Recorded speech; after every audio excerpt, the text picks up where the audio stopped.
আপনাদেরকে আগে একটা জিনিস দেখাই, আগে ওই জিনিসটা দেখুন, তারপর আমার ভিডিও শুরু করতেছি। আপনি চিকিৎসা দেননি,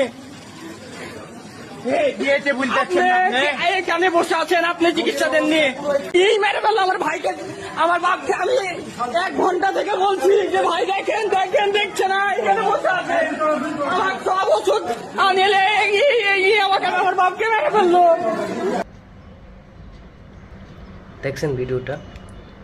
ভুল চিকিৎসায়, ইন্টার্ন ডাক্তারের ভুল চিকিৎসায় ছেলেটার বাবা মারা গেছে।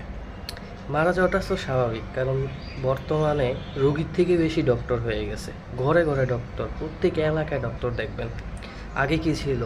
2-3 উপজেলা মিলেও 1-2টা ডক্টর পাওয়া যেত কিনা সন্দেহ ছিল। হ্যাঁ, অবশ্যই ফাইন্যান্সিয়াল ক্রাইসিস ছিল, মানুষ পড়তে পারতো না, বা যে 2-3 জনেই বাড়িত এগুলো একদম জেনুইন ডক্টর বাড়িত। এখনও যে জেনুইন ডক্টর নাই জিনিসটা এমন না, অবশ্যই আছে, বাট এখন মাল আছে, ডক্টরও বেশি আছে, বাট জেনুইন ডক্টর আসলে কোয়ালিটিফুল ডক্টর কতজন আছে সেটা প্রশ্নের বিষয়।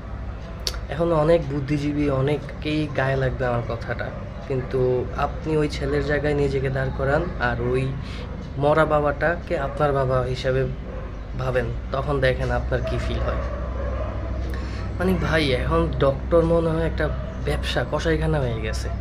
কি বলবো আসলে, আরও 2-3 বছর আগে থেকে বাংলাদেশের ডক্টরের উপর আমার ফুল আস্থা চলে গেছে।